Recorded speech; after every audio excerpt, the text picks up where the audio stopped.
most recent issue of cc&d, where it was the 25-year anniversary, I added 2 sections. And I had a couple poems in there about one of those issues, stuff, which some people may have heard before, but I might, if I've got time to share with you. But I am going to read something from On the Edge, which is a thing of where my stuff has appeared in the issues and chapbooks of cc&d over the years. And the chapbooks are things from every performance art show I do.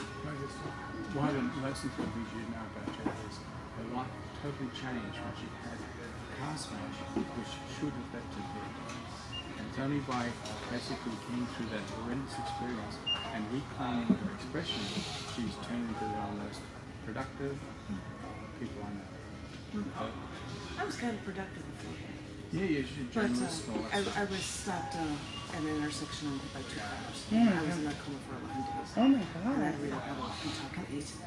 And I only say that because he brought it up. But yeah, I've challenged myself to do other things, and one of the shows I did is I decided years ago, because I needed a challenge poetically, to write a poem for every element of the periodic table. That's awesome. That's And very I finished them cool. before they all had names, so they say Ununactio and stuff like that. But Can I ask you what cc&d stands for? the full name of the magazine is Children, Churches, and Daddies. It's named after a poem that talks about the dysfunctionality of those things. Oh, okay. But when I started the magazine back in snail mail days, people wouldn't know that, and I would get cover letters. Hello, I'm a Christian mother of 4, and these are my rhyming poems. And I'm like, Oh. I'm going to have to get a byline, the unreligious, Right. non-family-oriented magazine. But anyway, it's just a lot easier to CC ampersand D. But anyway, that's the name. So one of the shows I did was a bunch of periodic table poems, and this was at the Lectern Zoo where I read these in Chicago, which means I probably never read them anywhere else. One thing we did together, and she did before me, was, you know, the graffiti wall? Poetry after graffiti. The Hope Wall? Which, you know that it's been sold. Yeah, a couple of my kids, I work with homeless youth, and a couple of my kids bus there on the weekends to make their rent. Yeah. And so they're freaking out because it's nobody getting got moved and it's not accessible to them on buses anymore. There was a thing in Chicago that was called the Poetry Bomb, and that meant it was the last Saturday of April. Sunday. Starting at 3:30 in the afternoon, you go to a place where you don't normally have poetry. It's not an open mic or you just go somewhere and read poems.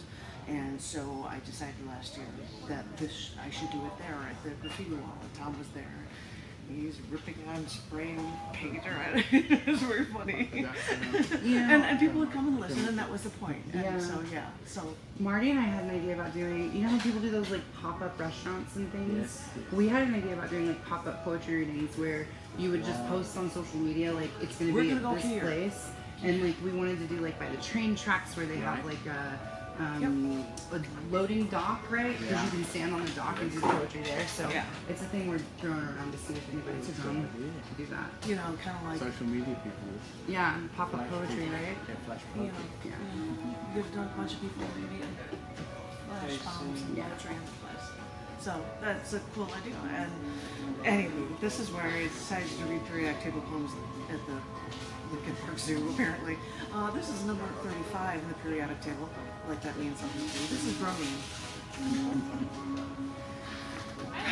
You've stopped the fire in me. Oh, the zone you've tried to pull, leaving a stench in your wake. You want to stop my shaking, but wanted to sedate me. But I've learned better. You're just so unsafe that no one thinks that you're good. You're better. You've been so corrosive to me. And I know I haven't seen you around, but I've been trying to tell you. You have no purpose for me. The only thing you may be good for is killing the vermin around you, but at this point in the game, I'd rather keep things living, so please, keep your distance. Your toxicity depresses me, and when you sneak into my drink, you cloud everything instead. You think you make things picture perfect, but trust me, that argument is no longer enough for me. So please, don't poison me. Please, don't burn me. Just let me get some fresh air again and get you away from me for good. Yeah, try to make a different story of the element doing it. This one is iodine. Yeah, I'll just keep looking. Thank you.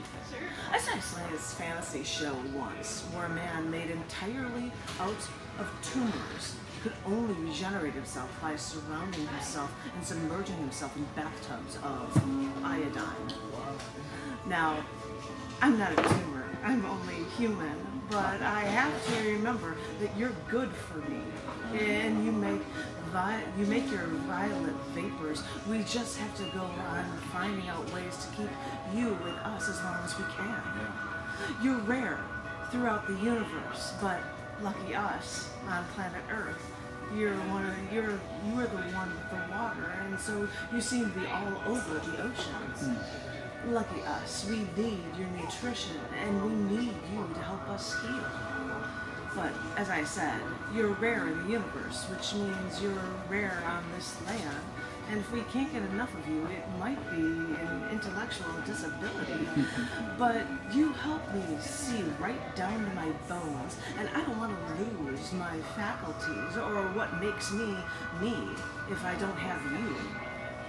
You've disinfected my cuts and sores. We've used you in our medicines, and I'm sorry. You may be rare in the universe, but I know how good you are for me, and I don't want to let you go. Yeah, I haven't. This one is Indium number 49. Well, maybe I'll grab it too. There's like 17 copies over there. So. As I touch the screen display, I see images and words moving along the small LED screen. I feel you there, just on the other side. I say I've never needed you, but you've always been just on the other side, displaying what I wish to see, lubricating what cannot meld together. You're as brilliant to me as a shining silver metal, but you've been so fluid that you melt when I see you. That may be why you've always been just on the other side when it comes to us, and only allows me to admire you like this from afar. Nice short ones for you. This one is, I have no idea how these go because I seldom read these. This is Scandium, number 21 in the periodic table. It's number 21. It's that low on the table. You think you should know it. You know, you figure. I'm pretty sure they made us memorize it. It's expanded now. There's all these new ones. Well, since they've actually given names to the ones up to 118, I'm like, I'm not changing. They're like, you have to know my book is done. It's $11.18 because it's for elements 1 through 118 in the periodic table. It's a big book, but this, well, in that book, that's all it is. This is Scandium, number 21. You have been so rare to me. I've wanted to know you. I've wanted to see you, but you are more common in the sun than you are right here. And the only way that you're made is from the explosions of supernova. The scant amount of you the entire world knew was once used in Russia, preparing for Cold War battle. And you may be strong, you may give us strength, but your more violent strengths come from your creation in that burst of radiation that outshines the galaxy. I know you're more common in our sun, but the energy in a supernova's explosion equals all of the energy our sun ever releases. That's where you come from, and that's why I'm drawn to you. That's why I want to know you. Besides, even though we beat the USSR, we still hedge our bets to understand you for any strengths we can get. Hello. This must be oh, Nancy, you wonderful souls. You right at the front. How was the family celebration? Nancy runs Thirsty Thursday. Oh, sorry. I think I'll have 2 more for you. We'll see how these go. This one is number 54 in the periodic table. It's Xenon. It's so fun when you give a poem with an element that starts with an X. Sounds like a superpower. Oh, I don't care that you're no Xena warrior princess. I just can't stand those high-intensity headlights of yours at night. You may numb me from my pain if I breathe you in, but the only good your brightness may do is that your excitement may add color and life and see me on plasma TV. But, you know, if I love outer space, I should like the fact that you are a pellet in ion drives. Because if Xenon is the ion, it can shoot out of a rocket and into outer space, forcing that rocket to move faster and faster through the void of outer space. Then again, I'm not going to outer space, and there's no funding to get us humans into outer space right now anyway. So, I'm sorry. You may think that you've got some great ideas, but when I'm driving at night, sometimes I think you should keep some of your ideas in check.